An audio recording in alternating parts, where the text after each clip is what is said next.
Magandang tanghali, kumusta po? Narito po ulit ang update natin para sa lagay ng ating panahon. Ngayong tanghali po ng March 28, 2024 na kung saan sa ngayon ay patuloy pa rin na hangin na mula sa Pacific Ocean, ang hangin po na umiihip dito sa ating bansa na mayroon pong mga daladalang moisture na siya pong dahilan ng pagkakabuo ng mga localized thunderstorm na nagpapaulan po dito sa ating bansa sa panahon po ng tag-init, lalo po sa dakong hapon, gabi at madaling araw. At ito nga pong pinapakita ng forecast model na atin pong ginagamit hanggang po sa susunod na 2 linggo.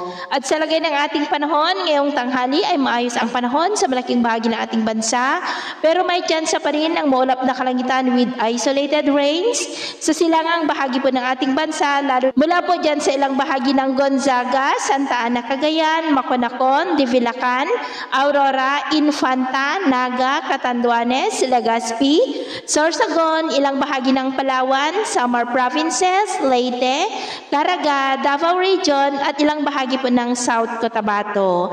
At sa susunod po ng mga oras ay maayos pa rin ang panahon sa malaking bahagi ng ating bansa, pero may tsansa pa rin ng maulap na kalangitan with isolated rains sa ilang bahagi po, lalo na sa silangan ng Cagayan, Cordillera, La Union, Camarines Sur, Legazpi, Catanduanes, Sorsogon, Samar Provinces, Tacloban, Aklan, ilang bahagi ng Zamboanga Peninsula, Northern Mindanao, Caraga, Davao Region at South Cotabato. Kaya mag-ingat po tayo sa posibleng banta pa din po ng mga pagbaha at pagguho ng lupa.